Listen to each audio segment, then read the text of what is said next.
Jan Vertonghen, a centre-half filling in as a third-choice left wing-back, teeing up one volley and netting another. Son Heung-min, Tottenham's effervescent odd-job man, opening the scoring as the truest of false nines. Mauricio Pochettino got the better of Lucien Favre with a tactical masterclass, and Fernando Llorente, the backup striker widely derided as a carthorse a few weeks ago, applying a glorious coup de grace. Had Mauricio Pochettino grown up in England, he'd have earned his Blue Peter badge at a very early age. The resourceful Spurs boss is the master of make do and mend. He applied the sticky back plastic, reshaped some round holes to fit square pegs, and molded a team far greater than the sum of its parts as Spurs destroyed the best team in Germany in an awesome second half. Fernando Llorente has silenced his critics with a run of goals, including the third tonight. News Group Newspapers Limited. Jan Vertonghen played at wing-back and finished with a goal and assist without Harry Kane and Dele Alli, and with neither left-back, Danny Rose or Ben Davies, deemed fit enough to start. It looked as though Spurs would aim for containment in this last 16 first-leg clash. You'd imagine Pochettino and his men would have been delighted with a 1-0 first-leg advantage, and so 2 additional goals in the final 7 minutes propelled them into dreamland. When Llorente nodded home Christian Eriksen's corner, the second leg at the Westfalen Stadion on March 5 became a virtual formality. Spurs have as good as ensured only their second appearance in the quarter-finals of the modern Champions League era and their first under Pochettino. The ability of this team to overcome odds and defy reason is extraordinary. Pochettino has engendered a fierce team spirit at a club which should never, in a financial sense, have qualified for the Champions League for 3 straight seasons. Mauricio Pochettino has made do without starman Harry Kane, and this is a team which looked dead and buried at the halfway stage in their group, needing tense victories over PSV Eindhoven and Inter Milan at Wembley and then a draw in Barcelona, to even reach the knockouts. When key pair Kane and Alli suffered injuries in January, this tie against the Bundesliga leaders became a formidable obstacle.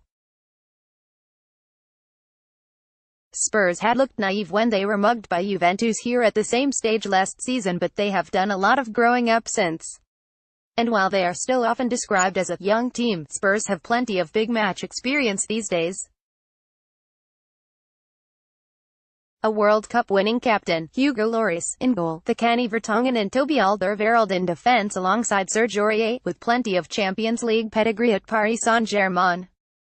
Then Christian Eriksen, a proper schemer, alongside Son and Lucas Moura, who were hardly wet behind the ears. And so it was Spurs who gave a schooling to a youthful, vibrant Dortmund. Jadon Sancho, the 18-year-old England winger who had opted for Dortmund instead of Spurs when he left Manchester City in 2017, was excellent in the first half. Wembley is likely to become a regular playground for him. Thibaut Courtois blushes are spared as dubious VAR call saves Real Madrid against Ajax in Champions League. Watch him early on in the commentary of the legendary Sid Waddell comes to mind. There's only one word for that: magic darts. Those darting runs, a hurry, a scurry, a slateness of foot, and it's see you later, to his marker. Davinson Sanchez was done in cold blood early on, then Moussa Sissoko resorted to an undetected clip of Sancho's heels which should have resulted in a dangerous Dortmund free kick. And at the end of the first half, Sancho sent in a peach of a centre, hit hard, with curl, onto the head of Dan Axel Zagadou, whose effort forced a magnificent save from Lloris. But the momentum which Sancho had done so much to give his team evaporated within 2 minutes of the restart when the white-hot sun volleyed Spurs in front. And when Vertonghen volleyed the second himself, Sancho had failed to track his man. Tottenham continued to defy expectations under Pochettino. What had started so brightly turned into a harsh lesson for the gifted South Londoner.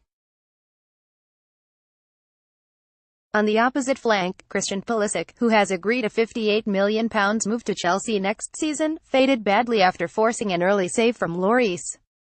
Pochettino's men were too foxy for them. A few weeks ago, the Argentine was first choice to be the next Manchester United boss. After watching Ole Gunnar Solskjaer's team taught a lesson by PSG on Tuesday night, and then witnessing this, you have to wonder why the United board are in a hurry to give the Norwegian that job on a permanent basis. Tottenham fans will be delighted by United's change of